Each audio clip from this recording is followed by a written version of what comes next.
John Moore's lived the kind of life that you read about in novels and seen in movies.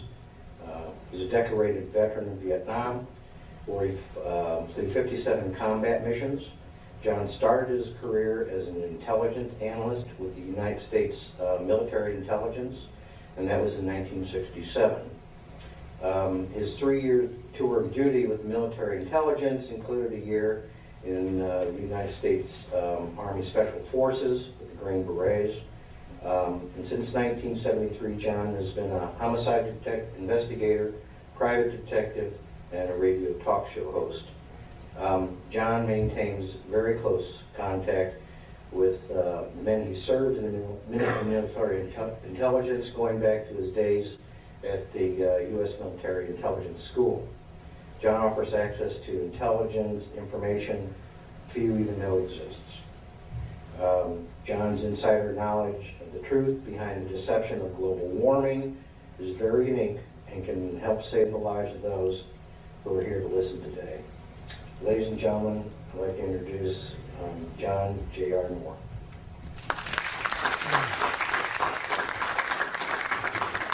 Thank you, John. Good morning, ladies and gentlemen. It's good to see you. We've got a lot to cover today. We have a limited amount of time.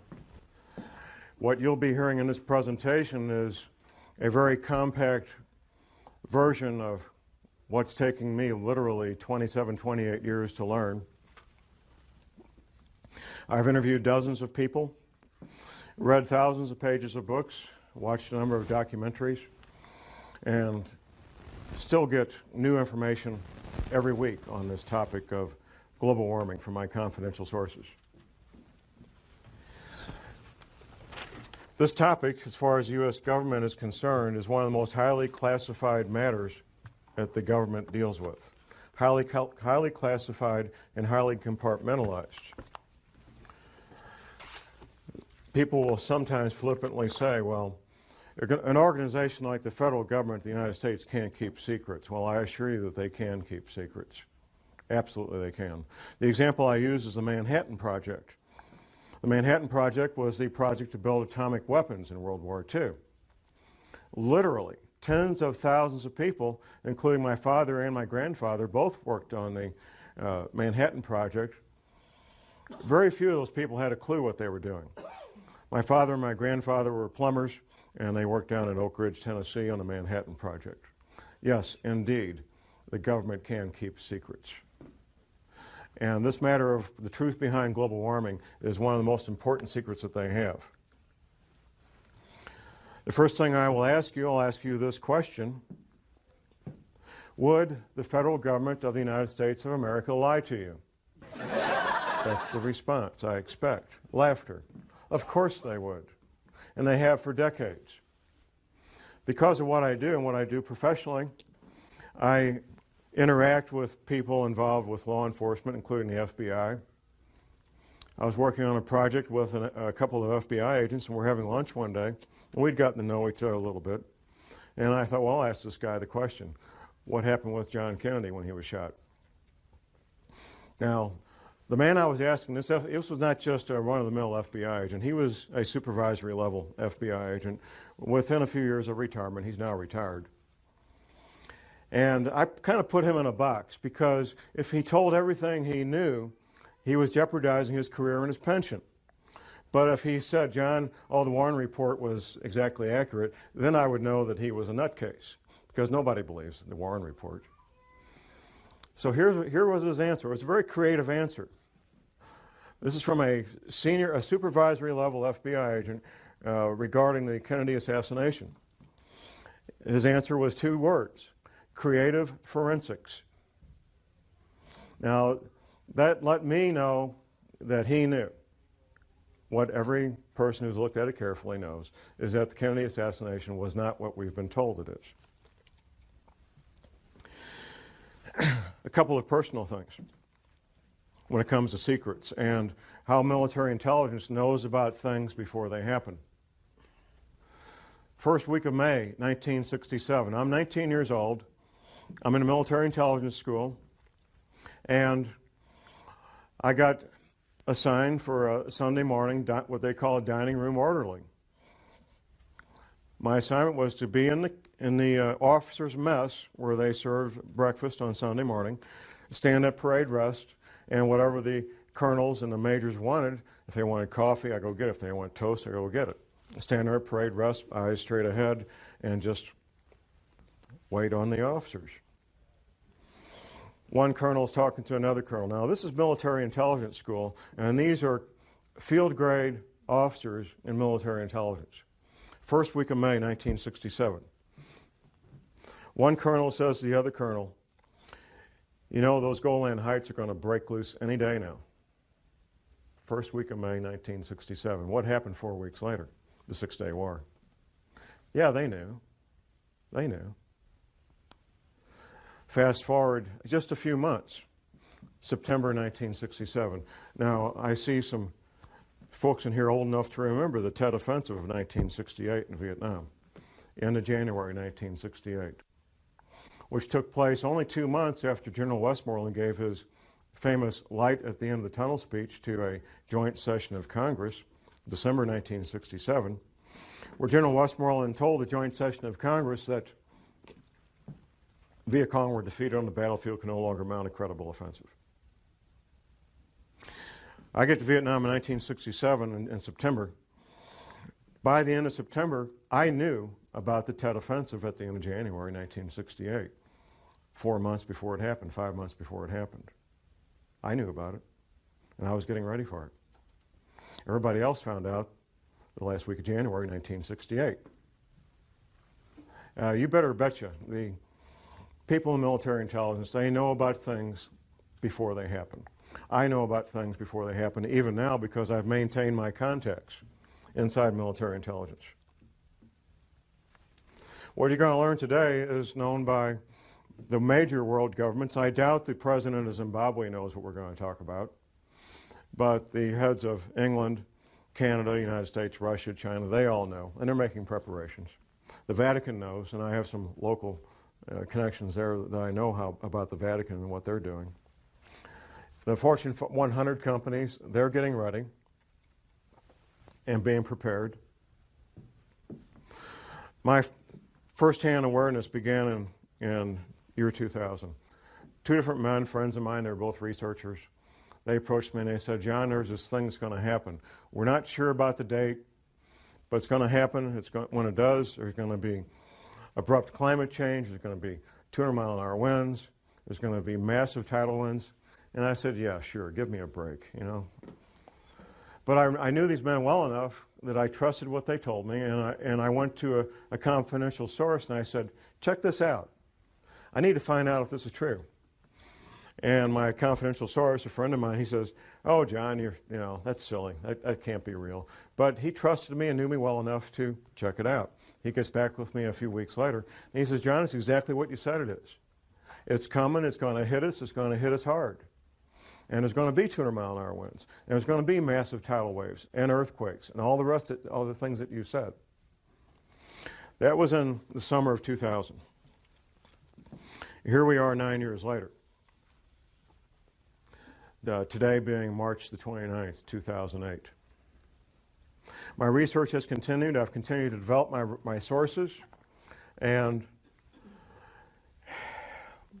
put the whole thing together so I can make this presentation.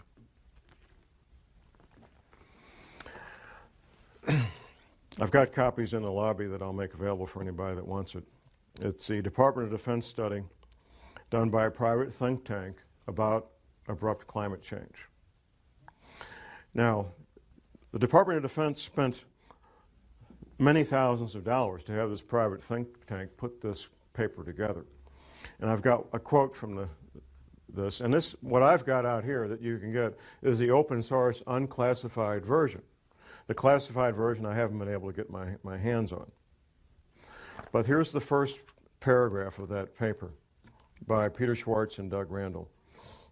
Recent research, however, suggests that there is a possibility that this gradual global warming could lead to a relatively abrupt slowing of the ocean's thermal haline conveyor, that's the Gulf Stream, ladies and gentlemen, which could lead to harsher winter conditions, sharply reduced soil moisture, and more intense winds in certain regions that currently provide a significant fraction of the world's food production. With inadequate preparation, the result could be a significant drop in the human carrying capacity of the Earth's environment. That means people are going to die. That's what that means. Has anybody seen the film The Day After Tomorrow? Anybody? Okay, a few. There's some science in there and some science fiction. If you haven't seen it, I would urge you to get a copy from the library, borrow a copy, whatever it takes. The opening scene is something, it's a dramatic interpretation of what really did happen, which was Larsen Ice Shelf B breaking away from the Antarctic continent. That really did happen. Very dramatic event. Now, some of the science in there is what will be happening in the future with abrupt climate change. The science fiction in that film is what's going to cause it. And the science fiction is human activity creating CO2 greenhouse gases. That's the science fiction. There's 3 characters in that movie. They're oceanographers, and they're on a little island off the coast of Scotland. And quite frankly, they could be anywhere because you can do this from your home if you've got internet access. There's buoys out there in the Atlantic that give 24-hour, 7-day-a-week readings of the ocean temperature. And anybody can do this any place. You don't need to be on a little island off the coast of Scotland. So they're sitting there watching the ocean temperatures off the coast of Scotland. And then there's a dramatic drop in temperature on one buoy, then another buoy, and so forth. And what they're watching is the North Atlantic thermohaline conveyor, which is also called the Gulf Stream. From my private sources, I know that in real life, not in Hollywood films, but in real life, PhD oceanographers, 24 hours a day, 7 days a week, are actually doing that on both sides of the Atlantic, and they're very, very concerned. Just a couple of years ago, there was an announcement in November of 2005 that the Gulf Stream had slowed down by 30%. My private sources tell me it's been more than that. Now here's the deal. You look at a map of the world and you've got England, Ireland, and Scotland here, and you got Moscow here. They're both the same distance from the North Pole. They're both the same distance from the North Pole. England, Ireland, and Scotland, and Moscow. What's the difference? I mean, they rarely see any serious snow in England, Ireland, and Scotland. They don't have furnaces like we do because it doesn't get to be 10 degrees. And they certainly don't have the winters of Moscow, even though they're the same distance from the North Pole. The reason they don't is the Gulf Stream. The Gulf Stream is that ocean of warm water that comes up from the Caribbean, the Gulf of Mexico, up the east coast of the United States, goes over and down past England, Ireland, and Scotland, past France, goes on south and makes a big circle. That's the Gulf Stream. That's what gives England, Ireland, and Scotland the very temperate, mild winters that they've always enjoyed. The best PhD oceanographers on the planet know that it's slowing down, and they know it's going to stop. There's some disagreement about when. And because there's some unknowns that they have to try to do some guesswork. But here's what makes the Gulf Stream work. It's the salt content. It's the salinity of the ocean. The salt content of the ocean allows that big engine to pump that water up, go over and come back down and do that big circle of thousands of miles.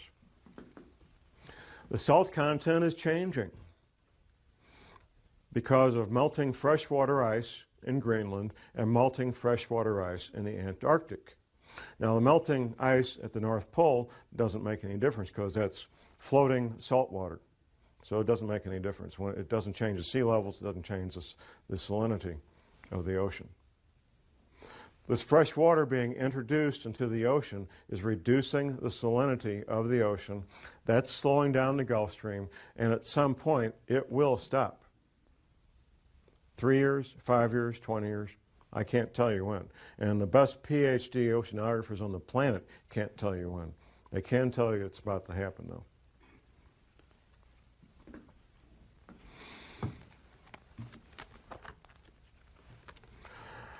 And of course, that brings abrupt climate change.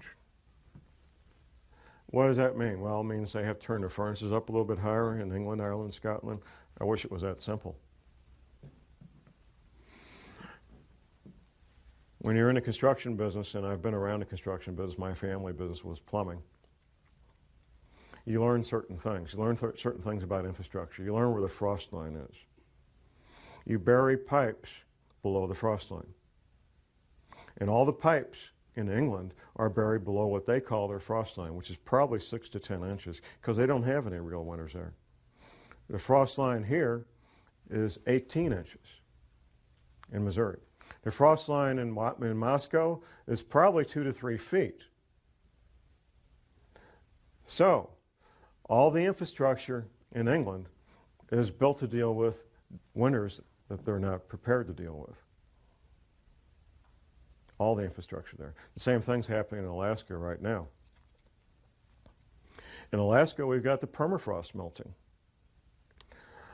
All human-made, all human-built infrastructure up there, roads, buildings, bridges, pipeline on concrete piers, is built with an engineering premise.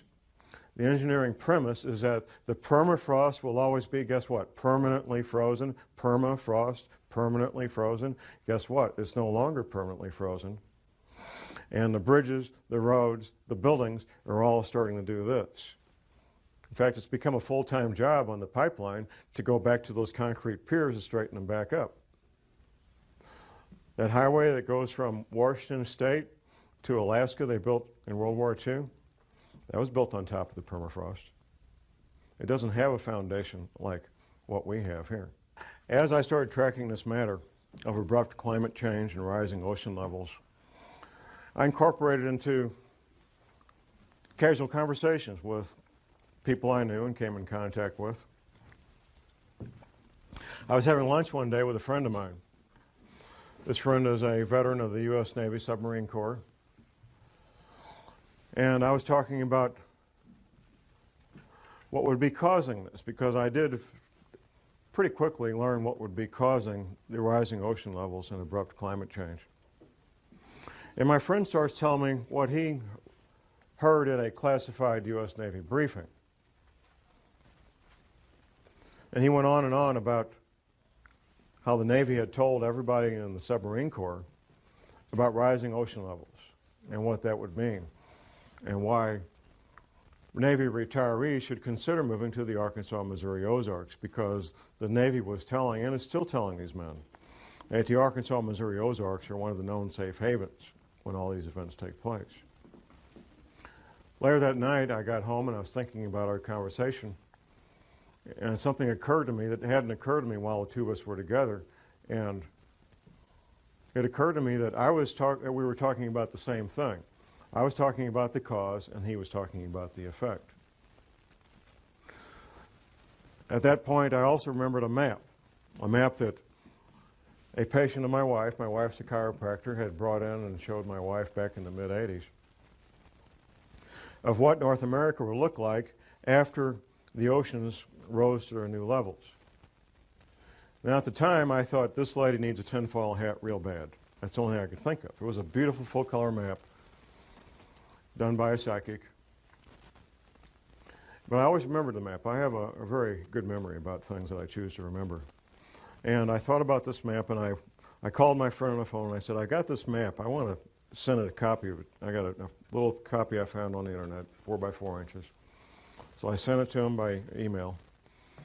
And my friend looks at it and he says, well, from the Rocky Mountains east, it's very accurate compared to what the Navy showed us, with one exception. Wisconsin's gone on the Navy's map. Wisconsin is still there on Scallion's map, Gordon Michael Scallion, well-known psychic.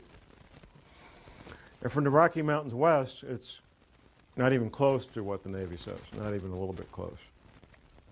So I went ahead and ordered a copy of Scallion's map, a full-size version of it, and I get together with my friend, and he goes over the entire coast of the United States, East Coast, Gulf Coast around Florida, down to Texas, West Coast on up to Washington. And he shows me in great detail where the Navy said the new shoreline was going to be. He also told me that the East Coast would take damage up to the Blue Ridge Parkway. Now, the Blue Ridge Parkway runs north-south on the east side of the Appalachian Mountains, about 100 miles from the coast. Now, you have to keep in mind, this is not John Moore. This is U.S. Navy and classified briefings telling these men what would be happening in the future. Since talking to my friend, I've also interviewed 3 more Navy veterans. One was an officer in the submarine corps. Another was an intelligence officer from another service assigned to the submarine corps for a 3-year tour of duty. And the third guy was a Navy veteran. Fourth guy, actually. The intelligence officer, he was kind of an unusual way that the two of us got together. A friend of mine, he's a college professor, and I was at his college class on international relations giving a presentation on terrorism. The other presenter was this former intelligence officer. So we finish our presentation to college students on terrorism, and we go to a pizza place in Rolla. And there's 4 of us. Myself, I'm sitting here. The retired intelligence officer, his wife sitting next to me. And the intelligence officer himself sitting across from me, and my friend and college professor is right over here. Once I found out that he did a 3-year tour of duty with the submarine corps, I knew I had to ask the question. I might never see this man again in my life. I got to ask the question. Now, we haven't talked about rising ocean levels. And this you have to keep in mind, this is a basic tool of investigative work, is interviewing witnesses at different times and different places, interviewing witnesses that don't know each other. You want to get to the heart of a matter, that's the way it's done. You find witnesses who don't know each other that have the same information, and you interview them at different times, different places. So I asked him, tell me what you know about rising ocean levels. His wife, sitting next to me, before he can even speak up, his wife sitting next to me says the following. We were on our last duty assignment, and we were at the Pentagon. Now, we've been all over the planet, typical military family, and we had to pick a place to retire. We chose the Arkansas, Missouri Ozarks because of rising ocean levels. I had my answer. I had my answer. We talked about that a little bit more. A few weeks later, I made a lunch appointment with him, and I brought the map with me that I'd revised after going over it with the first submarine veteran. I brought it with me. We met at Steak and Shake, had lunch, and I had him revise the map even further, getting a few more details in there. The third submarine veteran, retired submarine officer, he's one of my pistol students. We had lunch and we talked, and he says, John, I signed these non-disclosure agreements. If I tell you what I know, I could lose my pension. I have to be out 5 years before I can tell what I know about rising ocean levels. I've only been out 3 years. I said, well, can you blink your eyes once for yes and twice for no? Then you won't be talking. He says, yeah, I can do that. The retired submarine officer verified what the other 2 submarine veterans had told me earlier.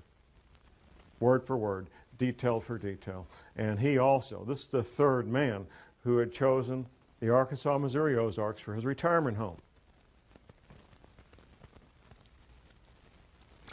The Prophecy Club, a Christian group out of Topeka, Kansas, they sent me on a nationwide speaking tour in 2005 on this topic. And I'm up in Detroit speaking on this. On one of the breaks, I have a man walk up and introduce himself to me. He says, John, I'm in the insurance industry. And we've wondered for years, us in the insurance industry, why is there such a cluster of retired Navy people in the zip codes of the Arkansas, Missouri Ozarks? Now I know. Now I got my answer. The Navy knows. Another pistol student of mine, retired Navy guy,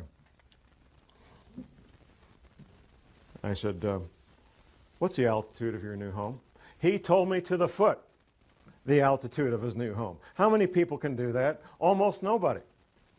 He told me to the foot the altitude of his new home in the Arkansas, Missouri Ozarks. Absolutely he did.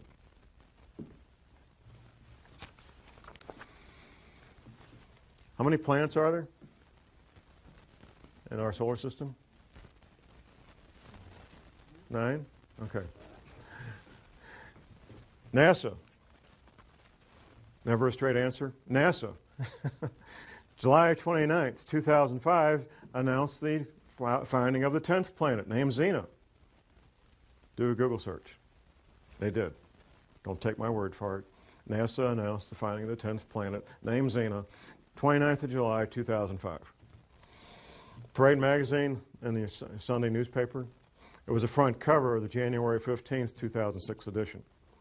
A friend of mine, I started telling him about these matters in 2004. After the NASA press announcement in July of 2005, he calls me up and he says, "John, you're not crazy. There really is a 10th planet." NASA said so. I said, "Thank you very much." There has to be a cause. And this is something, quite frankly, we don't need to address it, but we will address it. The cause is the 10th planet. Now, what NASA is calling the 10th planet is not the 10th planet we're concerned about. It's the 10th planet that's referred to in the Bible, also called Wormwood. The closer you are to the current equator, whatever that might be, the better off you are when these things happen, if there's a pole shift, because your climate's not going to change all that much. If you're in Miami, Florida, and we have a 20-degree pole shift, you're not going to end up with a really, really bad winter. You're going to have a mild winter. But if you're in Maine and you got a 20-degree pole shift, you could end up with the weather of Siberia real easy. And when this 10th planet comes through our solar system every 3,600 years, it just causes severe problems on our planet. Interacting with the Earth electrically and with gravity both. The back of your paper, no need for panic, there is a number of books cited that you can get from the library or purchase from different authors that talk in great detail about these planetary matters. Professor James McCanney, who is a credentialed scientist, has written a number of books on this. He's a real astrophysical scientist, and he knows about this stuff. I'm a private detective and a researcher. I'm not a scientist. But I can tell you what the scientists say, because I've read their books. And I can tell you what Dr. Velikovsky said, because I've read his books. And I can tell you what the Bible says, because I've read the Bible. And all these things are true, and all these things are in the process of happening right now.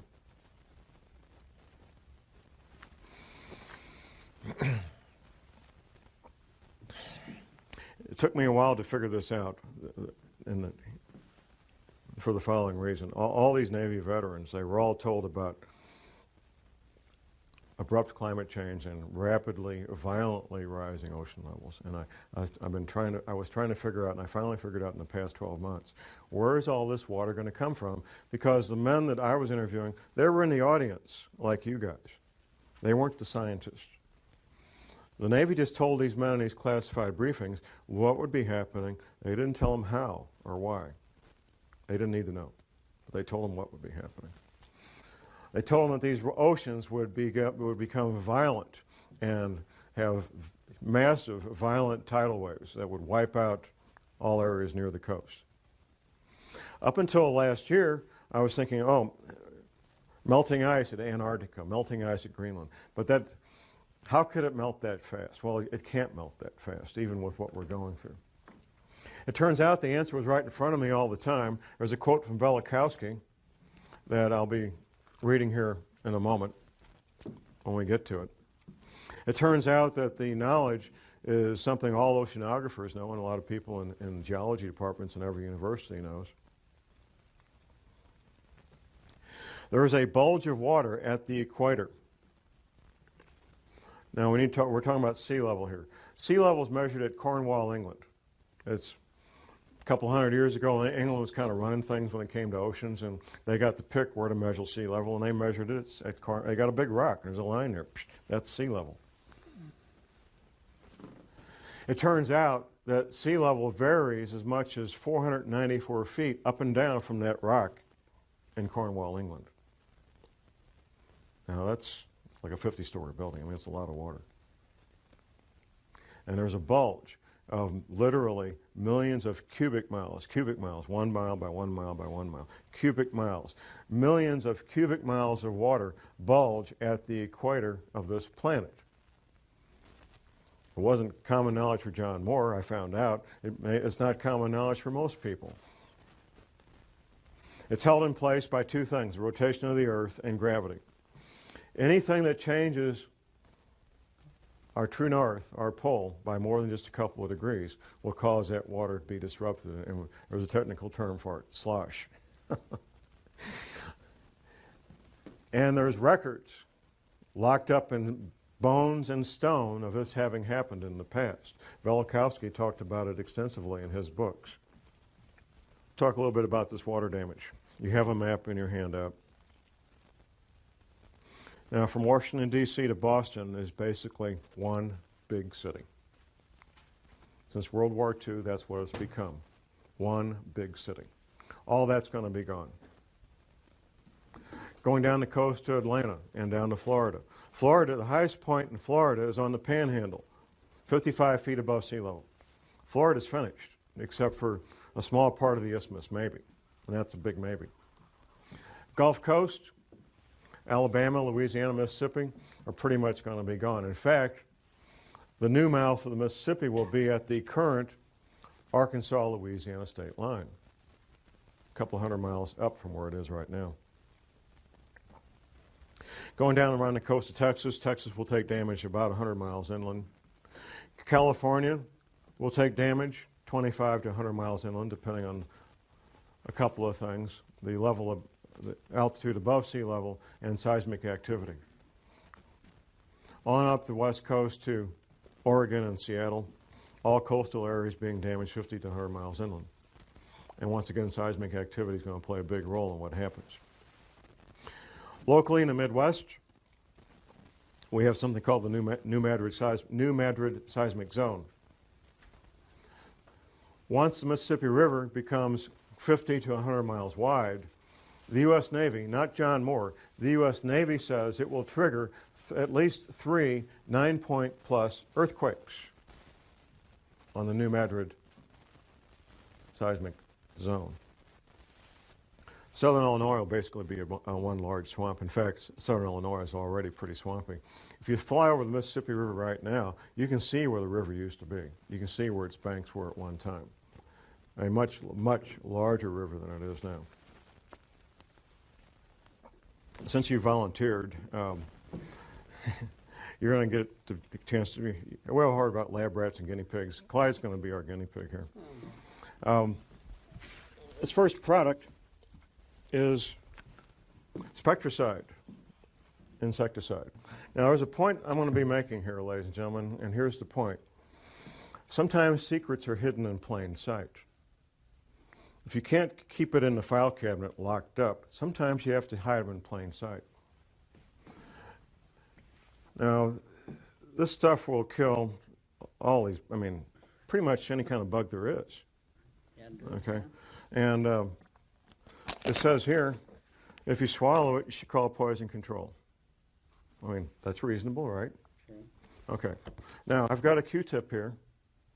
Now, if I open this up, and would you allow me to swab it underneath your tongue? No. You don't have to swallow it, just, I'll swab it and then you spit it out.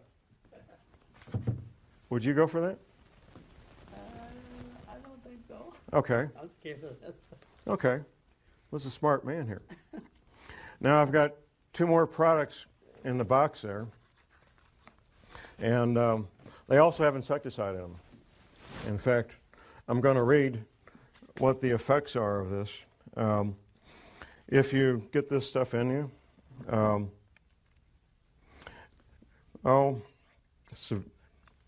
death, nausea, vomiting, abdominal distress, diarrhea, stupor, weakness, muscular weakness, tremors, convulsions, respiratory cardiac failure. Now, I'll make the same offer to you, Clyde. These 2 products here that have this insecticide on it.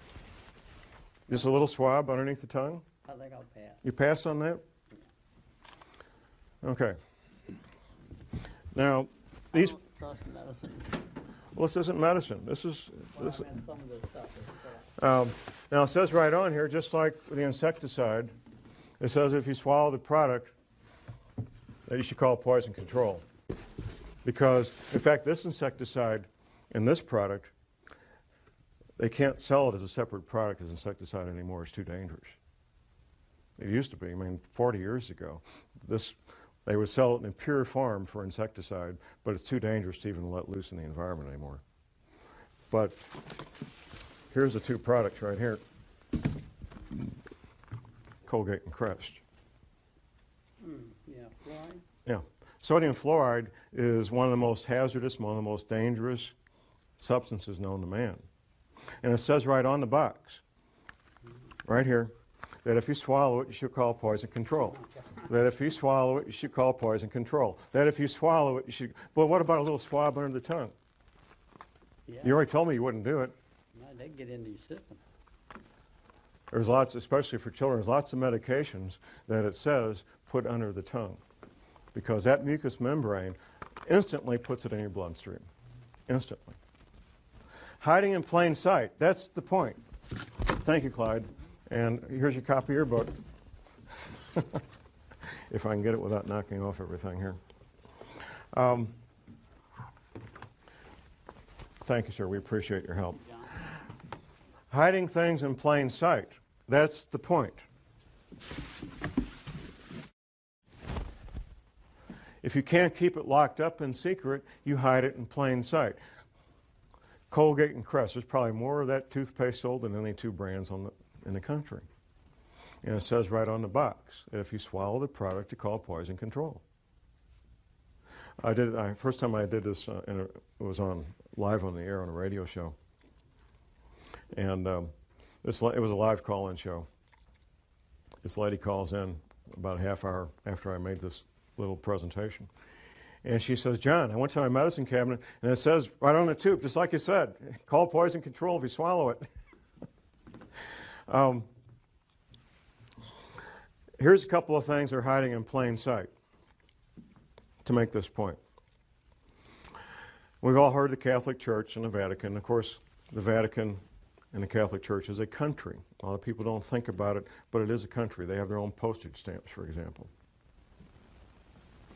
The Vatican also has, maybe I should use past tense, they had a library open every working day for centuries, up until July of 2007.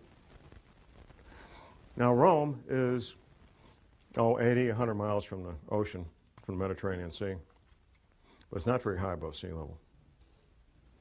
In July of 2007, the Vatican announced that they were closing the Vatican Library. It had not been closed in centuries. Hiding it in plain sight. The reason they gave, the publicly stated reason, was that we have a structural problem in this building and we got to correct that. We're going to shut down the library. It will be reopened in 2010. By 2010, ladies and gentlemen, it will be someplace else. In fact, it's probably already in the process of being moved. Here's another example of something being hidden in plain sight. I know we have most people in this audience either have internet access or know somebody that does. You put this in Google, CIA in Denver. CIA in Denver, in Google. And you'll find that public announcements from CIA, going back into 2007, that they're moving their entire domestic division from Langley, Virginia, which is about 85 feet above sea level, to Denver, Colorado. Now, the first publicly stated reason was kind of silly, and they got tired of being laughed at, so they stopped stating that. I'll tell you what that is in a moment. What they're saying right now is, quote unquote, for operational reasons. That's the publicly stated reason now. The original reason, we want to break up the old boy network that's been in place for so many decades in the CIA so things will run better. Nobody believed that. That was just too silly. My contacts inside the CIA said, John, we're just scratching our heads. And that's before they got my information. We don't know why we're being moved. They're not telling us. They're not telling us. They're just saying, if you want your career and you want your pension, pack your bags and go to Denver. Otherwise, your career is toast. EPA, our friends. Now, a lot of people make fun of the EPA and hate the EPA, but like most government agencies, most of the people that work there are good men and women with good intentions, including a lot of scientists.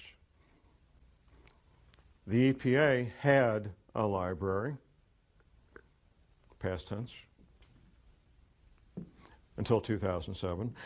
The library contained the largest collection of cross-referenced, important term, cross-referenced articles and manuscripts on man-made compounds and biological agents in the English language. In 2007, it was closed. The EPA library was closed, and it was a number of different locations around the country, closed to even EPA scientists could not access it. Anybody see Al Gore's film, An Inconvenient Truth? Okay, once again, I encourage people to watch this movie. There's some science in there, there's some science fiction. The science is about what will happen in the future, abrupt climate change and rising ocean levels.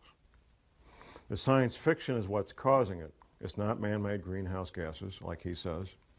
That's a distraction. And that tactic was decided on many, many years ago, sometime in the late 70s, early 80s, that they would use that as the pretext to keep people thinking things are going to be okay. The science leaves out something, and the science fiction adds something. Al Gore gives a timeline for when these events are going to happen. Abrupt climate change and rising ocean levels. The timeline that Al Gore gives in his movie is the same timeline that the federal government gives out through the NASA Goddard Space Flight Institute. Say that fast 10 times. The NASA Goddard Space Flight Institute, which the Queen, Her Majesty, visited last spring when she was in this country, by the way, because she's got taking a sudden interest in science. Jim Hansen is the director of the NASA Goddard Space Flight Institute, and the timeline he puts out and the timeline Al Gore puts out is the exact same timeline, and here it is. It's kind of clever what they did in the movie, the way they said it. But in 2016, things will start to get bad, abrupt climate change and rising ocean levels. And then about 2050, things will really get bad, abrupt climate change and rising ocean levels. Exact same timeline put out by the federal government through NASA. NASA is part of the military, by the way. If you ever notice these space flight shuttles go up, captain this, lieutenant that, colonel, I mean, it's the military. It's always been the military.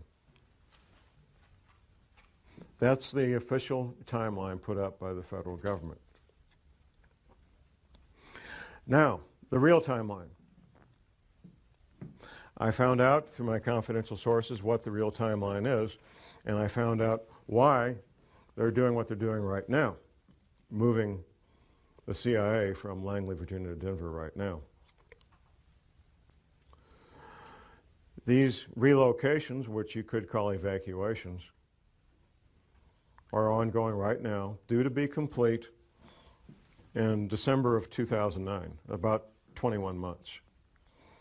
They're due to have everybody who's part of continuity of government planning. It's not all federal employees. If you work for Health and Human Services, you're toast. There's no place waiting for you in Denver. People in the intelligence agencies, people in certain parts of the military, not all the military.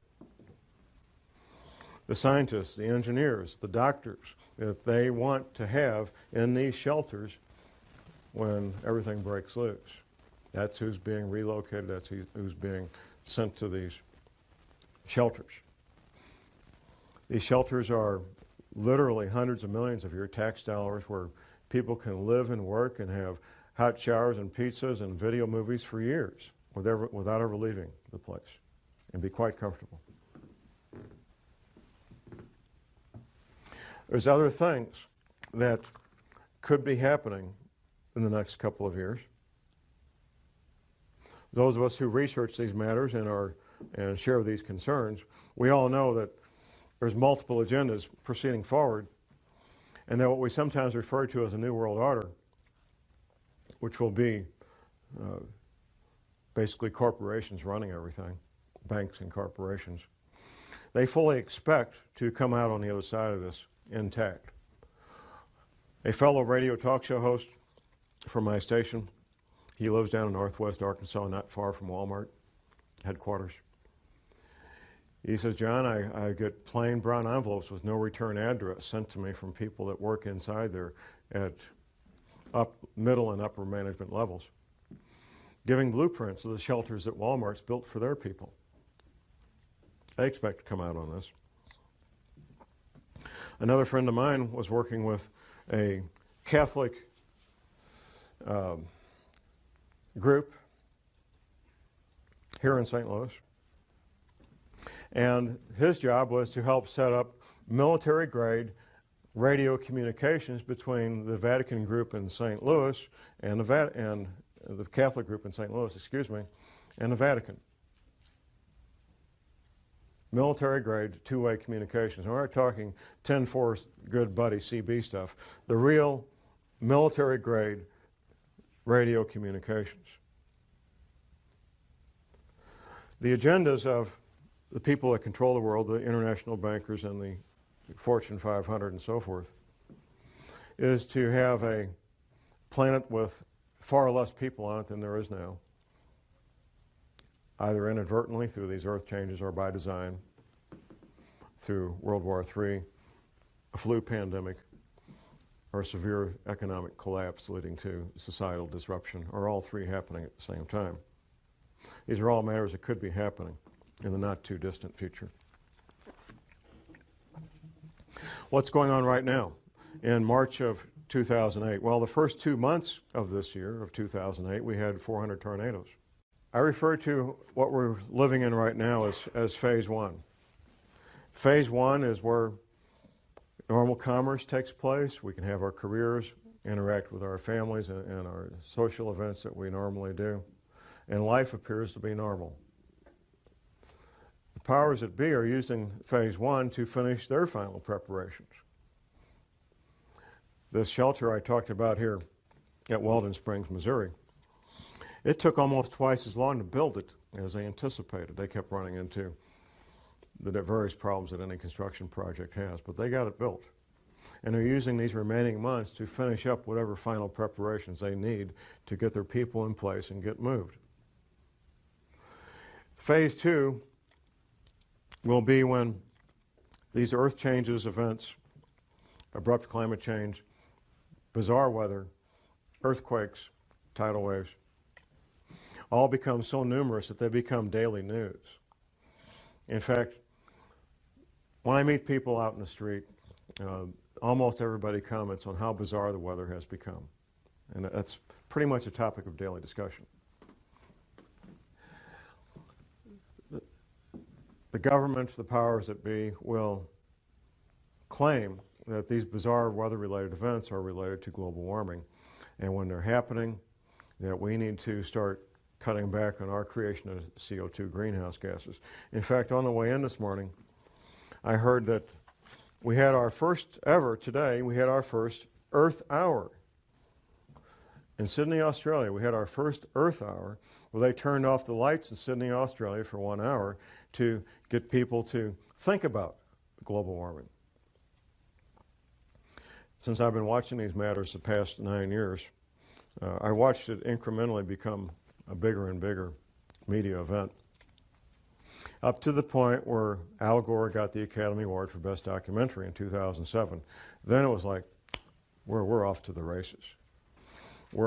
Up until that award, or that Academy Award, global warming related news stories was maybe twice a week. That was about what I was seeing. Since then, since he got that Academy Award just over a year ago, it's been daily, 7 days a week, global warming stories. And there will be no end to it. As long as there's news, as long as they're capable of broadcasting news, you will have global warming stories every day of the week from now on.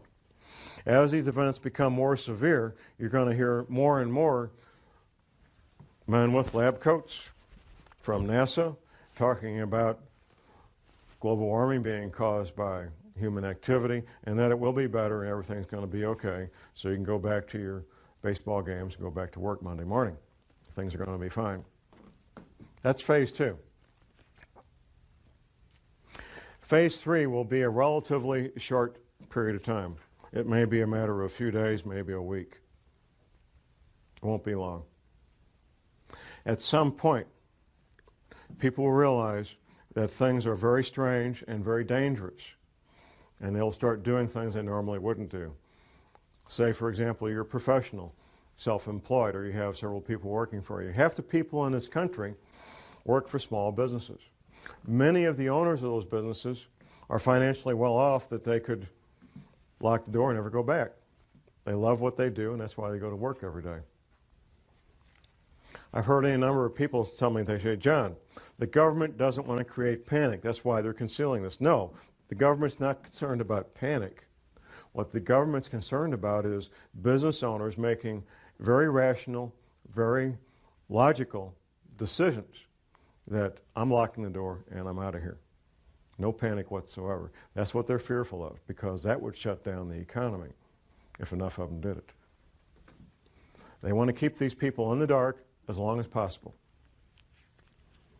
A friend of mine, a gentleman I've known since 1970, 38 years, I made an appointment with him about 3 years ago because I consider him a very dear friend, and I wanted to warn him about these rising ocean levels. I won't use his real name. I'll say his name is Billy Bob. So I make an appointment to meet him in a coffee shop, and I drive 2 hours one way to meet him in this coffee shop. And we get caught up on marriages, divorces, babies and grandbabies and all that. And then I get to why I wanted to meet with him. I said, Billy Bob, did you know that the oceans could be in the hotel lobbies in Miami Beach in 5 years or less? Now, the answer he gave me didn't surprise me, because I know what he did as a young man 45 years ago. And he said, yes, I know. So I took half a day of my life to warn my friend about rising ocean levels, and it turned out he already knew. Now, 45 years ago, when he was in the military, he got involved with covert operations, the real black bag side of the house. And he's been connected ever since. He doesn't get his news from CNN or the newspaper or the Wall Street Journal. He gets his news from the people that make the news. So he didn't need to be warned. He didn't need to be warned. Most men, and it's mostly men because of the nature of the work they do, some women, who know about what we're talking about today, just simply go about their lives and keep quiet about it. They're not public speakers. They take care of their family, they take care of themselves, and the rest of you are on your own. What I bring to the table is public knowledge of what's a very well-kept secret. Phase 4 will be the end of the world as we know it. Once these oceans come up, the infrastructure that supports normal human activity will be wiped out. Take, for example, shipping, ocean-going ships. The bulky, heavy products of the world, whether it's grain or petroleum products or coal or lumber, is all moved by ship. Ships that go in and out of seaports. When the seaports are underwater, all that stops. It's finished. It's over. That's just one small example of what we're looking at in the future. The housing where 100 million people live will be damaged and or destroyed. The potable water that these people rely on will no longer be potable. The food that they rely on to eat will no longer be available. It will not be a pretty picture. Martial law will be instituted probably before that, which brings to mind these other scenarios I mentioned. Economic collapse leading to social disruption, for example.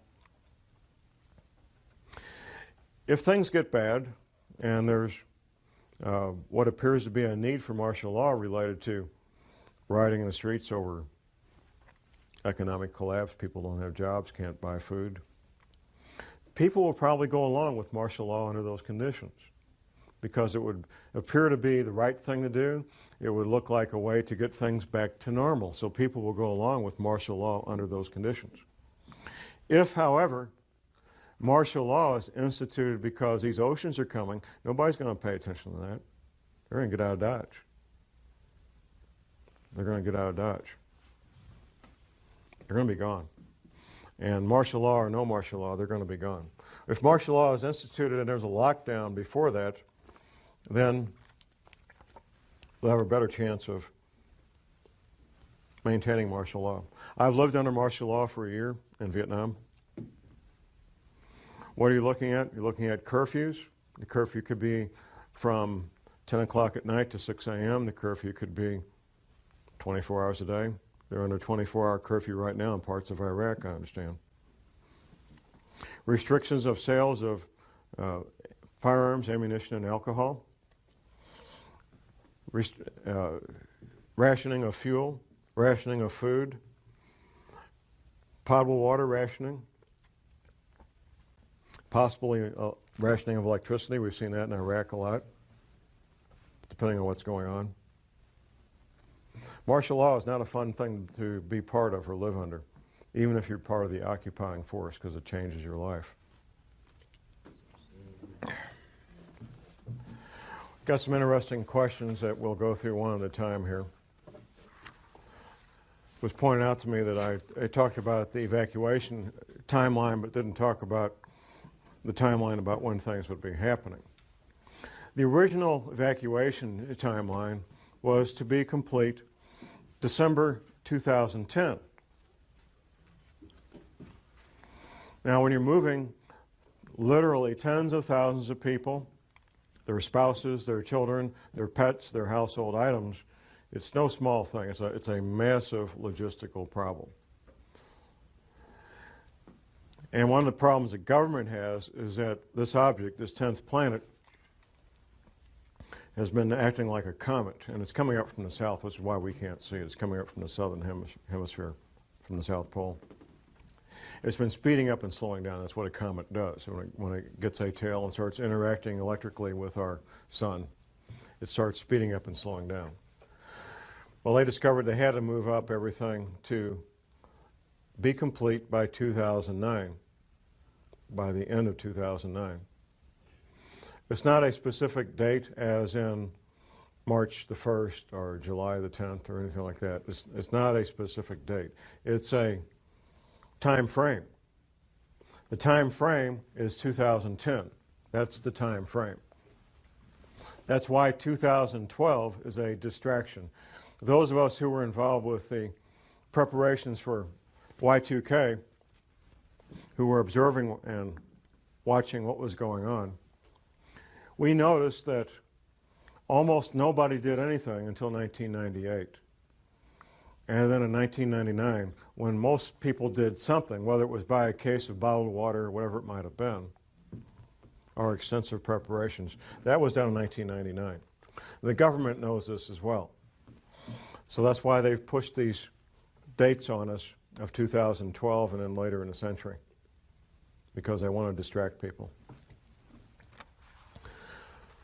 There was a question about Weldon Springs possibly being a prison. That's one of the more frequently heard comments in the metropolitan St. Louis area. Is that what they built underground there as a prison? Well, I've been to many prisons professionally, interviewing people incarcerated in various prisons. And you don't build prisons underground. It's way too expensive. Underground construction is 2 to 4 times as expensive as above ground construction. You don't build prisons underground. And everything at Weldon Springs is underground, so I assure you it's not a prison. The Navy says, as far as ocean levels, the Navy says these oceans will come up over a period of about 30 days. Once these events get in motion, these water levels, these oceans, these tsunamis, tidal waves will take place over a period of about 1 month. There was a question about the United Nations Biodiversity Project in the Ozarks and wildlands programs and different things. There's lots of agendas overlapping and seemingly at odds, but not necessarily at odds once you look at them more carefully.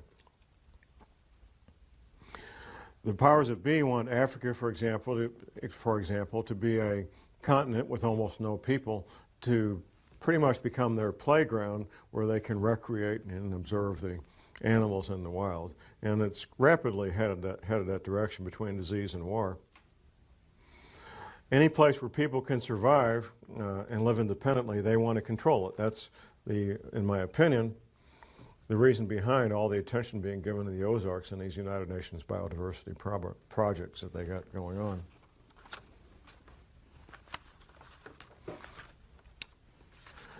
There's been some questions. Of course, St. Louis is the headquarters for Monsanto, about Monsanto buying up and getting patents on seeds. I think that's what the question had to do with patents on GMO seeds.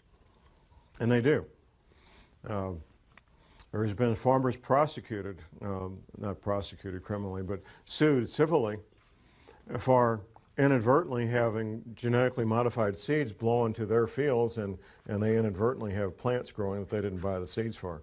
It's a pretty crazy thing. Altitude. The Navy says that everything 100 feet sea level and below will be completely destroyed. The Navy says everything at 400 feet and below is at risk of being damaged and or destroyed. But there's more to this. There's how close you are to densely populated areas. Now, the Appalachian Mountains, for example, in North Carolina and so forth, would be highly desirable places to be if it wasn't for being so close to literally tens of million people who are going to be hungry and without potable water and without electricity. That's what makes those areas undesirable, even though they will be safe in terms of geology and rising ocean levels. There was a question about money and keeping money and so forth. If you're watching what's going on with the dollar, now this is March of 2008, you might be watching this video a year from now, 6 months from now. The American dollar is in severe crisis and is at risk of no longer being the reserve currency of choice for the countries and the major banks of the world. Dollars, if you call dollars money, you would be well advised to maybe be looking at something else for money to store up value for future use, possibly gold coins, possibly silver coins, to store up a lot of value in a compact area, compact space. Before, however, I would get gold coins or silver coins, I think I would look at other aspects of preparedness, and that's why I want to focus on the final part of this presentation is preparedness.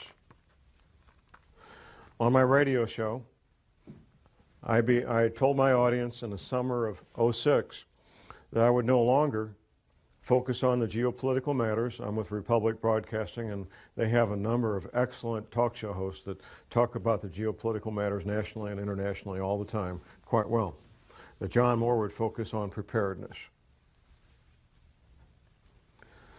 So let's look at the stepping stones, the building blocks of preparedness. First of all, and most important, is spiritual preparedness. I'm not ashamed to admit that I am a born-again, Bible-believing Christian. I know from interviewing and studying what happened in World War II that our American POWs who were incarcerated in POW camps in World War II, our American POWs who had strong spiritual beliefs, were far more likely to survive what went on in these POW camps than those who did not. Eating the same food, having the same medical attention, doing the same work, wearing the same clothes, living in the same buildings. Those who had a strong spiritual foundation were far more likely to survive those conditions. We know that for a fact. It's not my job to tell you what your spiritual beliefs should be. My job is to tell you need to have strong spiritual beliefs, whatever that might be for you. Next comes skills. And there's a lot of skills I'm going to advocate. I'm going to look at my list here so I don't miss any of my list of skills. And I'm going to come back and read you what Dr. Velikowski wrote about what might happen. The skills of a farmer, a gardener. You will be growing your own food. The skills of a paramedic. Now we get so used to, if somebody gets injured, we dial 911, and in a few minutes there's a wonderful shiny ambulance with these highly trained technicians that got all the stuff they need to save life. In a future where things no longer work like we're used to, you're going to be your own paramedic, or you're going to sit there and watch your loved one bleed to death from a chainsaw accident or whatever it might be.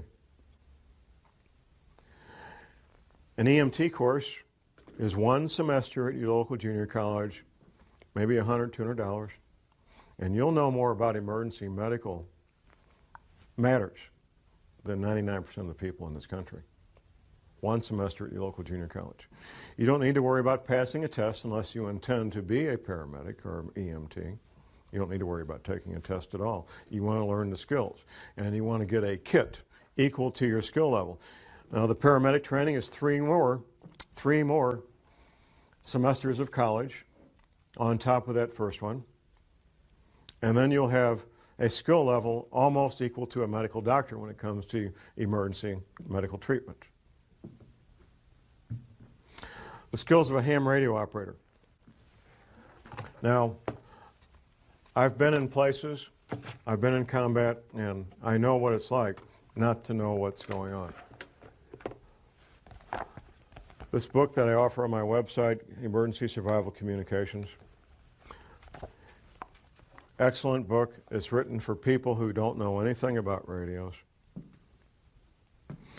Sitting someplace when things are bad, let's take an example most of us are familiar with, 9/11/01. By mid-morning of the 11th day of September 2001, I knew we were at war because smoke was coming up out of the Pentagon. That's how I knew we were at war. I set up emergency communications on my dining room table. I monitored the local emergency frequencies where I lived in St. Louis. I monitored the radio frequencies nationally, and I monitored the TV stations for 24 hours a day, 7 days a week for about 10 days or so. We finally shut it down. Being able to instantly and effectively communicate with your friends and loved ones, and we found this out during Hurricane Katrina, two-way radio communication that you control could mean the difference between life and death. In Hurricane Katrina, it was a matter of life and death for many people. The ability to communicate with their loved ones, let them know they were okay, ask for help, or be able to give help. The skills of a backpacker, being able to carry everything you need on your back, your shelter, your clothing, your hygiene needs. Being able to clean yourself out in the field, prepare food out in the field, and do so in a manner that doesn't make you sick. Being able to take water out of a stream and filter it so you can drink it without getting sick. All the things that a backpacker knows, the skills of a soldier. In a severe crisis like Hurricane Katrina, for example, you're your own cop, you're your own soldier, or nobody's protected. That's what it comes down to. You become your own soldier, you become your own police officer, and you protect your loved ones because of these skills that you learn. Animal husbandry. In a severe long-term crisis, having goats and sheep and chickens and ducks and rabbits can mean the difference between a fairly good and healthy diet and one that's terribly lacking in protein. It's extremely difficult to get the protein you need from an all-vegetable diet. Extremely difficult. The skills of a carpenter, of an electrician, of a plumber. Things that we may call up a professional to do now, you will be on your own to make these repairs. The skills of an automobile mechanic. All these skills take years to learn, and you can't learn them out of a book, at least not and be very effective.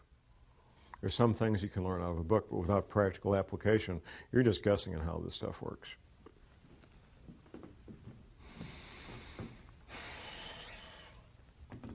Where do you live? I've had a number of questions during our breaks about where safe areas are.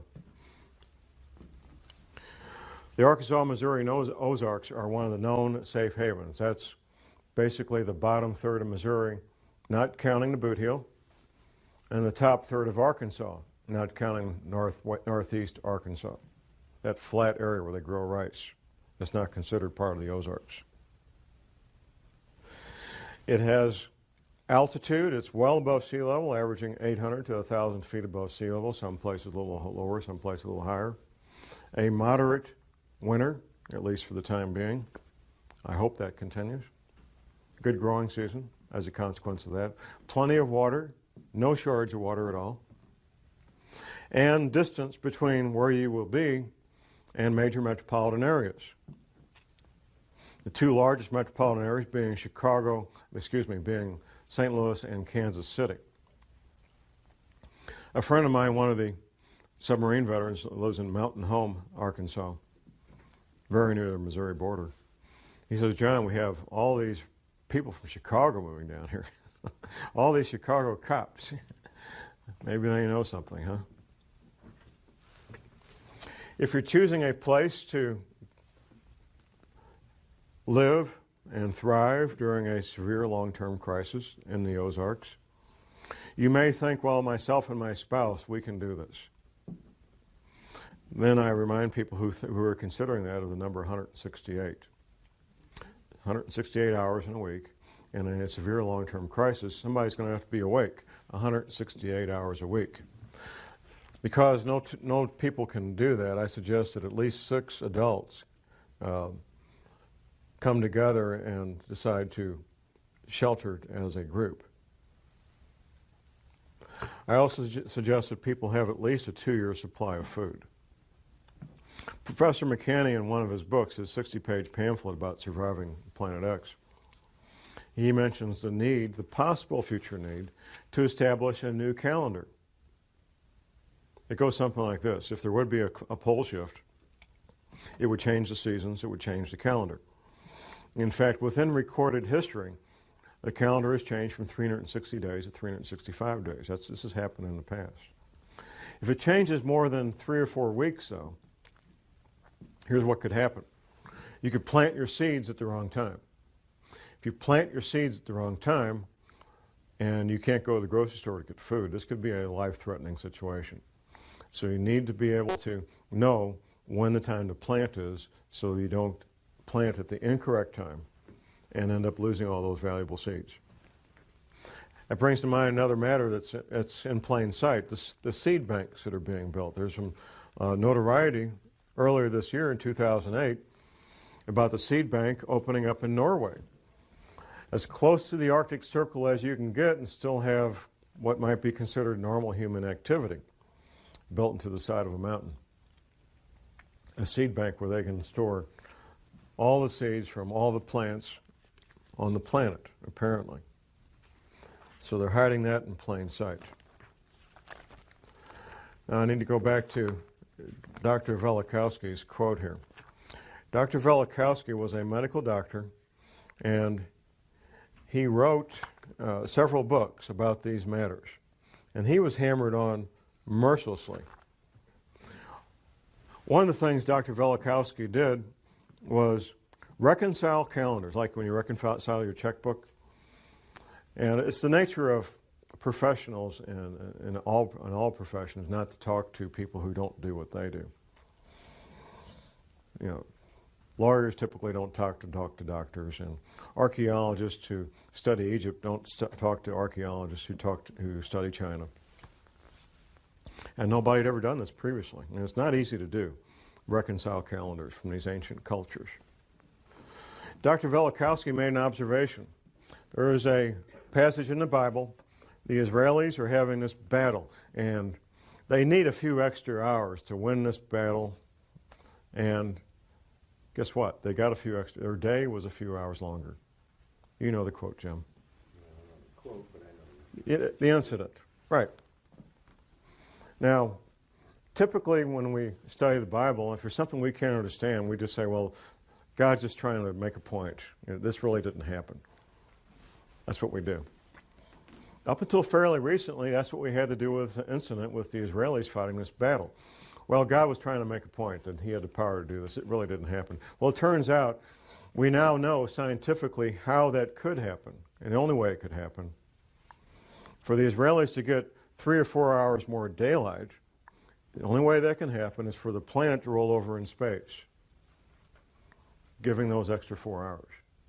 Here's what Velikovsky said. Well, If the sun didn't set over the Sinai desert when it was supposed to, on that date, and he had the date because the Israelis had calendars and they wrote it down. That's a pretty important deal. I mean, you know, if you're Moses and something important happens, you tell the scribes, hey, write this down. This is important. So they had written records and they had a calendar. Velikovsky said if that happened over the Sinai desert, then the sun must not have come up in China the next morning when it was supposed to come up. And the Chinese had scribes, the Chinese had calendars, and guess what? The sun didn't come up the next morning when it was supposed to. Now, Dr. Velikovsky wrote a number of books. Now, what I'm going to quote here word for word is a quotation from one of those books. It's titled Earth in Upheaval by Emanuel Velikovsky. Now, what he's doing here is giving this is one page of one book. One page of one book. He's giving a very compact, highly condensed observation of what happens in a pole shift. Observations based on what he found going around the planet and finding the evidence. It's titled A Working Hypothesis. Let us assume as a working hypothesis that under the impact of a force or the influence of an agent, and the Earth does not travel in an empty universe, the axis of the Earth shifted or tilted. At that moment, an earthquake would make the globe shudder. Air and water would continue to move through inertia. Hurricanes would sweep the earth and seas would rush over continents, carrying gravel and sand and marine animals, casting them on the land. Heat would be developed.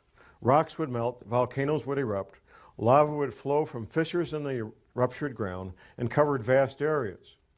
Mountains would spring up from the plains and would travel and climb on the shoulders of other mountains, causing faults and rifts.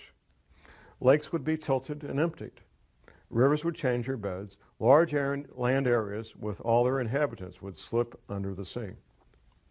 Forests would burn. Hurricanes and wild seas would wrest them from the ground on which they grew and pile them, branch and root, in huge heaps. The seas would turn into deserts, their waters rolling away. And if a change in the velocity of the Earth's rotation, slowing it down, should accompany the shifting of the axis, the water confined to the equatorial oceans by centrifugal force would retreat to the poles, and high tides and hurricanes would rush from pole to pole, carrying reindeer and seals to the tropics and desert lions into the Arctic, moving from the equator up and down the mountain ridges of the Himalayas and down the African jungles, and crumbled rocks torn from splintering mountains would be scattered over large distances. And herds of animals would be washed from the plains of Siberia. The shifting of the axis would also change the climate of every place, leaving corals in Newfoundland and elephants in Alaska, fig trees in northern Greenland, and luxuriant forests in Antarctica. In the event of a rapid shift of the axis, many species and genera of animals on land and in the sea would be destroyed, and civilizations, if any, would be reduced to ruins. It paints a pretty bleak picture, and hopefully that won't be what we're in for. I can't stand here and prognosticate exactly what we're in for. I can tell you for a fact that the federal government has been spending hundreds of millions of your tax dollars getting ready for this since at least 1979, at least. That the Fortune 100 companies, or at least many of them, I don't know which ones, but many of them know about this. The major governments know about this and are making preparations. China and Russia both know about this and they're taking what precautions they think are important and need to be done. There's a lot of people and a lot of entities that know about this. Now, the 2 DVD sets I've got out there talk a lot about preparation in the general sense of the word. There's a lot of overlap in preparedness. If you're prepared for a major earthquake, you're pretty much prepared for anything. If you're prepared for a major terrorist attack, you're pretty much prepared for anything. But there's some differences that we're going to cover right now about dealing with what we're looking at here.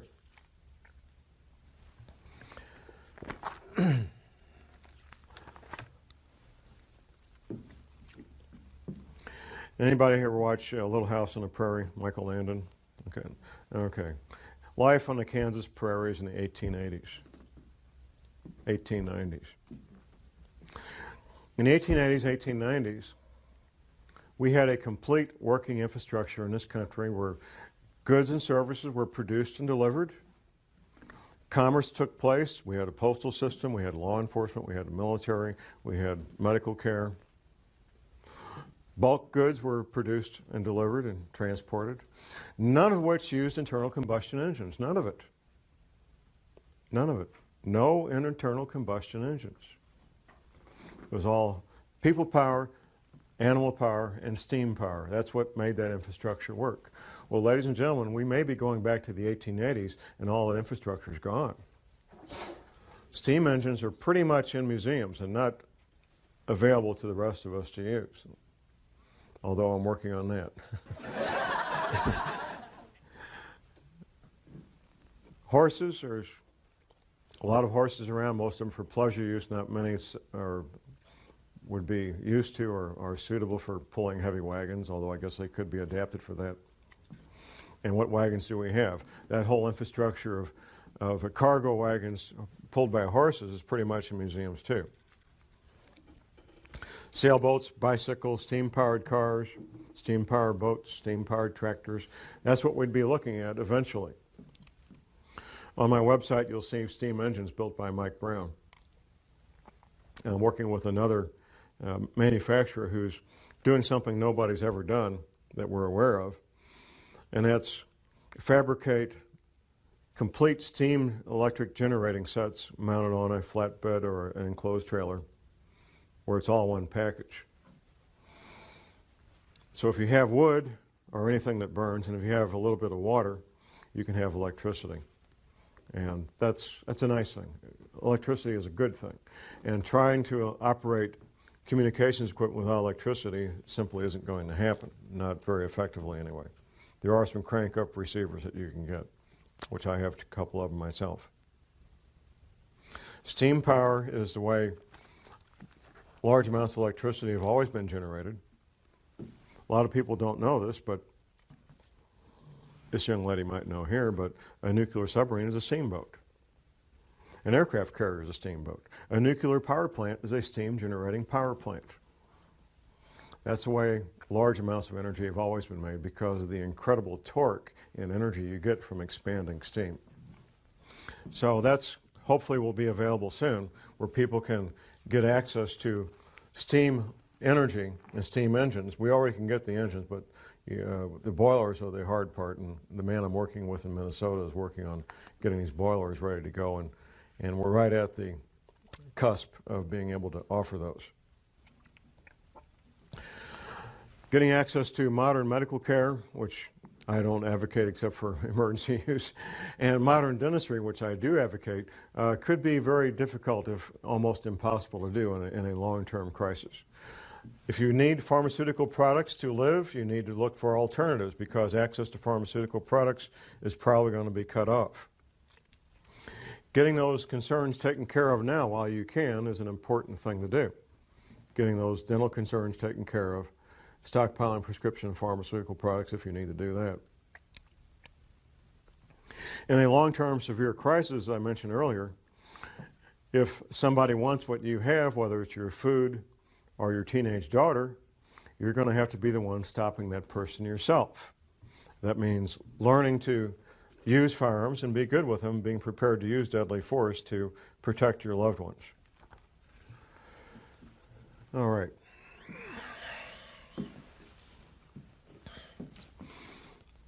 Most people, if you try to talk to them about this, aren't going to want to hear it. I wrote this paper, You Have No Need for Panic, for my brother and my brother-in-law, knowing full well that they probably would not pay heed. I've written a couple of times, and I've spoken publicly a couple of times about denial. And denial is not a river in Egypt. Denial is a very predictable human response. The first time I ran into it as an adult was in Vietnam in the fall of 1967. I mentioned earlier that I was knowledgeable and preparing for the Tet Offensive I knew was coming. Now, if you can imagine, ladies and gentlemen, I was in a small unit, psychological warfare. We had maybe 80 guys. Most of these guys were doing stuff like making the trucks run, running the printing presses, administrative things, and so forth. There was 4 of us that worked in intelligence, 4 of us out of those 80 men. Imagine you're working with a guy who has access to privileged and classified information, and he tells you that we're going to be attacked. And you know, because you already know it, that you don't have enough ammunition, you don't have enough food, and the guy you're working with tells you, you better be stocking up on extra food, you better be on bad news. And I can tell the people in this audience, and I can tell the people watching this movie, that most people you talk to are going to respond the same way. Even though you give them the evidence, even though you can show them the printout from Google, the news articles that the CIA is moving half of everything they've got from Langley, Virginia to Denver for no apparent reason. No reason that they're willing to talk about anyway. Operational reasons, all right? Tens of millions of dollars to move these people from Langley, Virginia to Denver, Colorado. One of my sponsors on my show, he, well, actually it's my only sponsor at the moment, he sells freeze-dried food. And he was talking to one of the larger, if I mention the name, you would instantly recognize it, one of the larger manufacturers of freeze-dried food in the country. In fact, they may be the largest, I don't know. This was about 6 weeks ago. This is the end of March 2008. So this would have been early to mid-February. And here's what one of the largest manufacturers of freeze-dried food told my friend about 6 weeks ago. Governments, plural, not singular, governments, plural, have come here in the last week or two and bought everything we've got. Everything. Our entire inventory. Anything you want from now on, freeze-dry guy, will be a 6 to 8 week back order minimum, and we can't even promise that. Last minute preparations. There was a story in the news just in the last week about a country storing up tons of corn in a cave, of all things. I guess they don't have silos where they are. In fact, I know this country, and I know they don't have silos.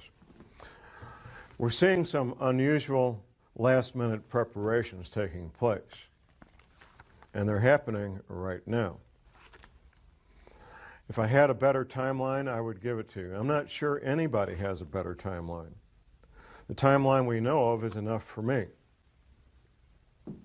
Knowing that we'll get through 2008 pretty well, and most likely make it for 2009 pretty well, that's okay for me. I'll take that 21 months and run with it. Absolutely I will. And every month after that is a blessing from God to do a little bit more and talk to a few more people. Every month after that's a blessing from God and be living on borrowed time, in my opinion. A little bit about Professor McCanning and what's causing all this to happen. Because I kind of touched on this a couple of times and we need a bit more detail. As opposed to what NASA says, our solar system is not electrically neutral, as NASA says, but is electrically charged. In fact, Professor McCanning refers to our solar system as being a massive solar capacitor. And any large object that comes into our solar system will start discharging that capacitor. And that's when the problems start, and it's already happening. This large body that we talked about earlier is interacting electrically and with gravity with our sun and with us directly. All weather, and this is mentioned in the film, The Day After Tomorrow, all weather except for small areas, and we talk about man-made weather, but man-made manipulation of weather can affect a couple hundred square miles for a relatively short period of time. That's what man-made weather can do. But otherwise, all weather on this planet is a consequence of energy coming at us from our sun. In the film The Day After Tomorrow, there was an actor acting as a NOAA, National Oceanic and Atmospheric Administration, acting as a NOAA scientist, and he makes this statement. The only place energy like this can come from, and at this level, is our sun. And that's a true, scientifically true statement. The sun is what's causing our weather to become so bizarre and so strange. Energy from our sun. And our sun is truly going ballistic and going bizarre, becoming bizarre. We've known for many decades that our sun goes through an 11-year cycle. 11 years of increasing solar activity to a high point, and 11 years of decreasing activity to a low point. When it got to the top of the 11-year cycle about 5 years ago, it didn't peak, it kept getting higher and higher to the point where all the instrumentation that they had set up to measure solar activity had to be recalibrated. They couldn't even measure it. They had to mathematically extrapolate to get the answers they were looking for what our sun was doing. And right now, in March of 2008, our sun is doing some very bizarre and very strange things, which is causing our weather to be very bizarre and do very strange things all over the earth. And it's happening right in front of our faces. And it will continue to happen. I urge people to get Professor McCanney's books, read his books, and listen to his radio show. Professor McCanney is a scientist who knows what's going on and is willing to talk about it. There are scientists in the government who know about these matters, but they don't talk publicly about them. It would be the end of their careers. There is occasionally a slip of the tongue. I'll give you an example of a slip of the tongue. There is a program for civilians to be trained to observe weather and report back to the county sheriff's office what they observed. Skywarn. Now, a lady friend of mine, she's an electrical engineer, she took the Skywarn class in St. Louis County in the fall of 2006. This was just after Hurricane Katrina. And during a break, this NOAA scientist, they're young, 36 or so year old scientist, he's out there in the hallway on this break. And a lot of talk about hurricanes because we just had a major hurricane. And he made this statement. Just wait till you start seeing these hurricanes forming over land. Whoa, hurricanes don't form over land. You can't graduate from weather school and become a meteorologist and even think that or believe that. My friend tried to ask a follow-up question. The young NOAA scientist knew that if he said anything else, his career and pension would be at risk, so he shut up right then. But we've since seen at least one hurricane over Oklahoma. It was about a year ago. The classic cyclonic type storm, about 50 to 100 miles wide with a well-formed eye and winds in excess of 75 miles an hour. That's the definition of a hurricane.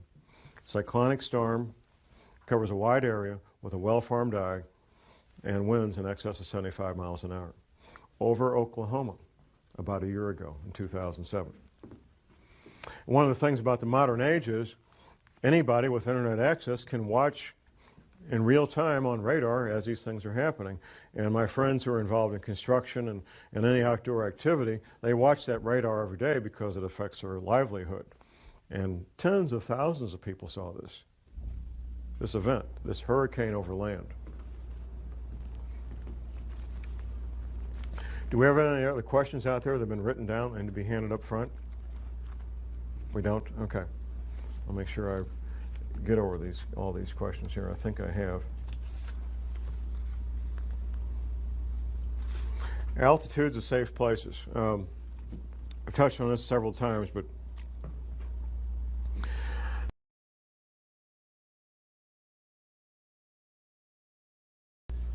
the collapse he describes is caused by economic problems. However, the book is often described as a survival manual disguised as a novel. The advice he gives and scenarios that take place are very, very likely to be happening in real life. That's why I recommend the book. There's another Hollywood film that I sometimes refer people to, Kevin Costner film, The Postman. They really don't explain what caused the problems with the Holocaust of the Postman and the crisis. However, you'll see if you watch the film, the actor, Kevin Costner, coming across what looks like a medieval English village. The way people dress, the way people live. He also comes across fortified towns and villages. In a severe long-term crisis, the federal government will still exist, and the federal government will still think they exercise control. The federal government will exercise control as far as their fence goes. That's what they'll exercise control over.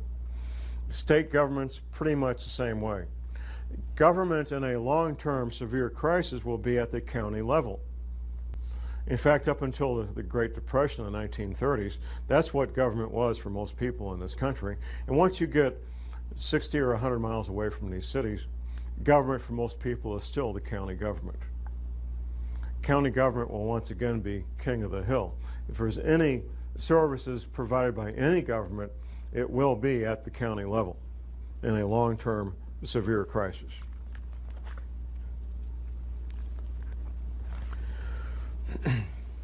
Something I need to mention, and it's in my article, No Need for Panic, is the I-35 corridor. Typically, the public arguments go one of two ways. There's a Chamber of Commerce argument that the I-35 corridor, which goes from the Mexican border to Canada, will be good for commerce and good for business. There's a Patriot community argument that it's going to be foreign contractors, it will hurt our sovereignty, and it will be bad for America. What neither side is talking about, why are they building this thing in the first place?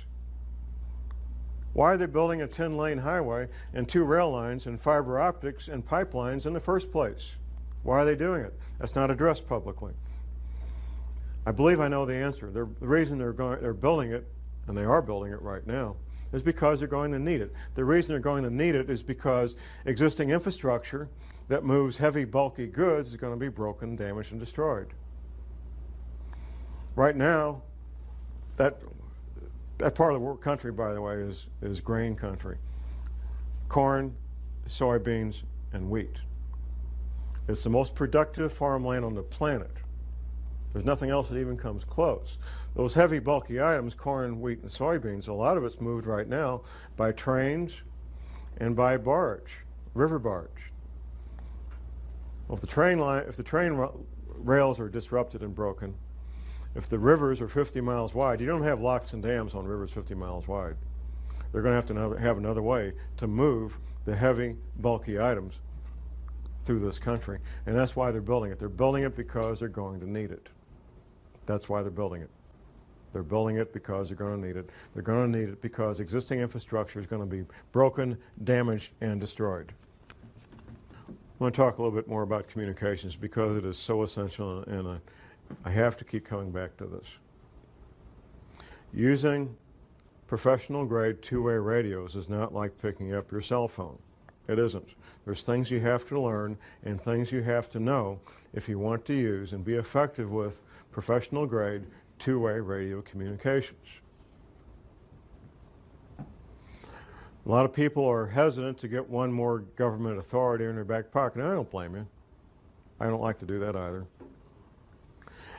You don't need to become a licensed ham radio operator to get the skills of a licensed ham radio operator. The skills are what you need. The little card that says you can talk legally, it's nice to have, but it's not mandatory. I urge people to get those skills and to find people who have those skills to network with them and get the training necessary so you can get the equipment and be effective and be able to talk to your loved ones, and they can tell you they're okay, you can tell them you're okay, and one can ask the other for help if and when you may need that help.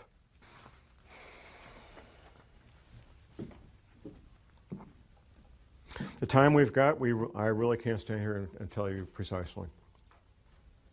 Do we have 21 months? I hope so. As far as Earth changes being severe, we probably do. In terms of other potential crises, there may be timelines and dates marked on calendars, but they haven't told me. This economy is in severe trouble. One of the foundational parts of our economy is major banks loaning money to other major banks. That's not happening. That's pretty much stopped if you've been paying attention. Tax-free municipal bonds. the place you park money for widows and orphans. AAA rated tax-free municipal bonds. Rated by Moody's. People don't trust the AAA rating anymore.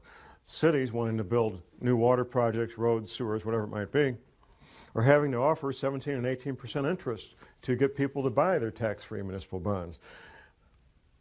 And they aren't doing it. They can't afford to pay that kind of interest and build new infrastructure in that manner. They simply can't do it. There's a lot of foundational things about our economy that are at severe risk right now in March of 2008. The apparent solution is to create more money, which will make the crisis longer and worse, but that has been the decision, and they're going to stick to it. They're not going to change that decision. My advice to people is to focus on the local, focus on what you can do to help protect your family and your loved ones. I get people calling me on the radio, on my radio show all the time, asking about little hints here and there about what will help make their family safer. Should I move here? Should I move there? Well, you folks need to make your own decision about what's going to be safe for you. I'm not going to make that decision for you. Even if you bring me in as a private consultant, I won't make that decision for you. I will tell you what the possibilities are. I will tell you what to look out for, and then the decision is up to you as to what you'll be doing, how you will do it, why you will do it, how much money you're going to spend. Under normal conditions, under normal circumstances, it takes about a year from the first time you say, Mr. Contractor, I want to make an appointment with you, until he hands you the key that you can move into your new home. Whether it's an earth-sheltered concrete home or a regular home out here in the suburbs, it's typically about 1 year. So that's your window. And after that, no matter how much money you've got, it will be very, very difficult to get anything done in less than a year. Granted, money talks. That's an old saying, and there's a lot of truth to it. I know some of these contractors that specialize in these monolithic concrete domes and earth-sheltered homes, and they typically have a backlog of 6 to 8 months of homes to build, because there aren't that many of them doing it.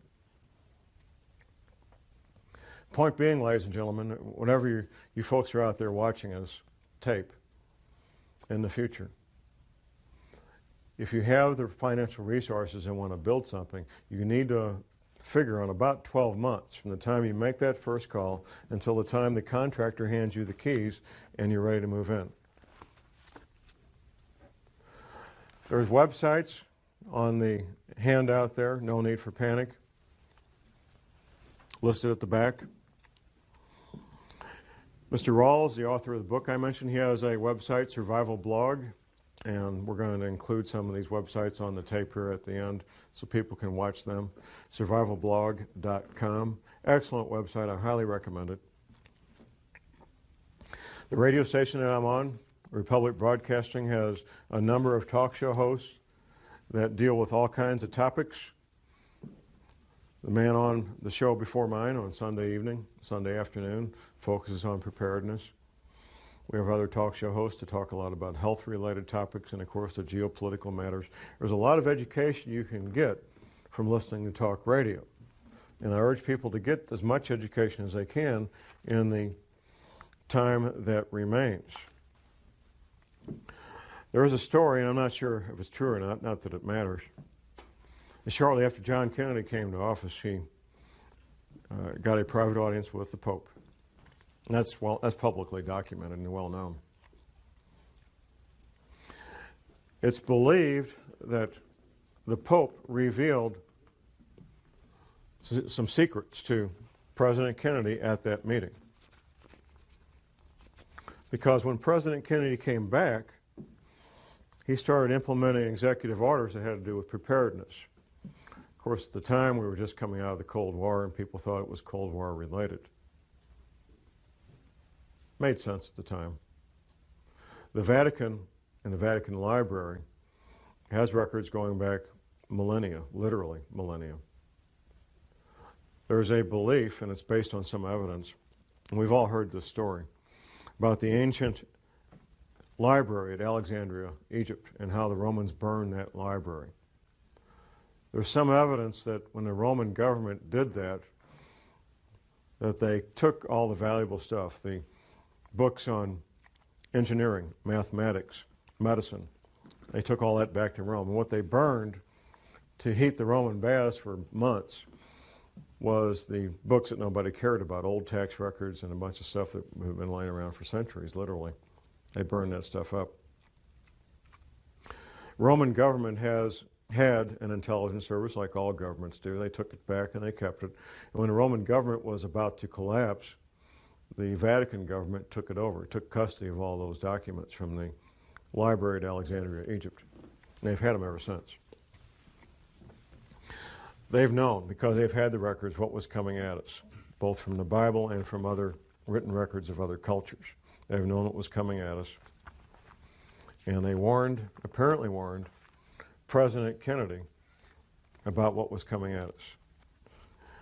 And whether it was because of the Cold War or because of what he learned from the Pope, President Kennedy began implementing the emergency preparations at the federal government level back then in the early 1960s. And those preparations have continued to this day. Back in the mid to late 1990s, there was some public attention to shelters being built by the Russians.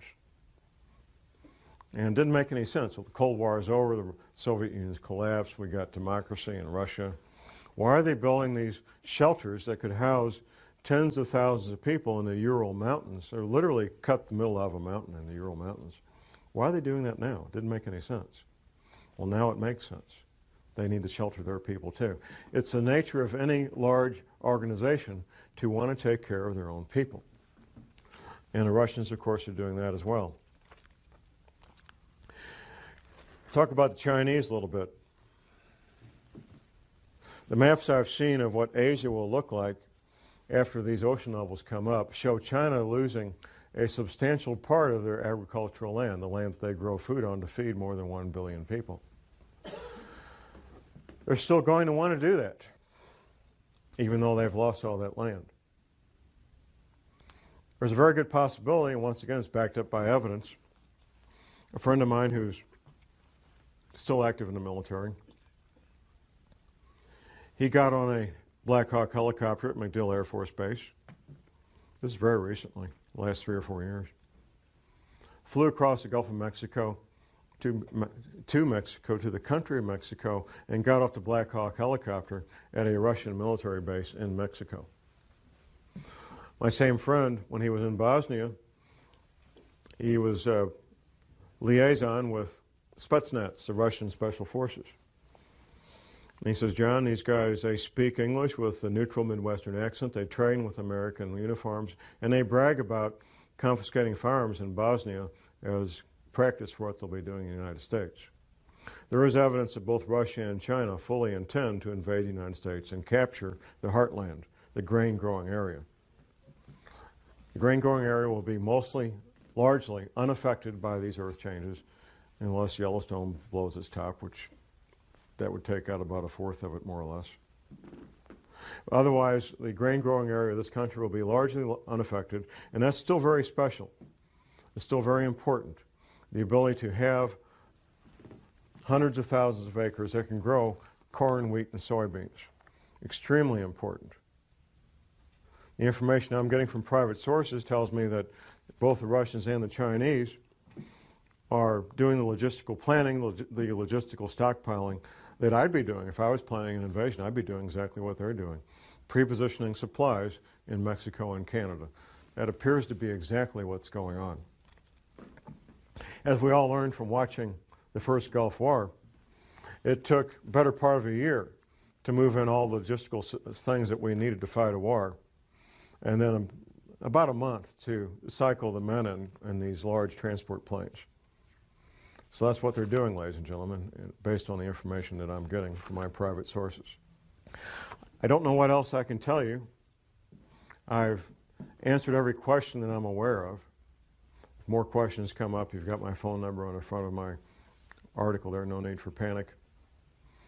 I am reachable for private consultations. I do a radio show 2 hours a week on Republic Broadcasting from 4 to 6 p.m. is my current time slot on Sunday afternoons.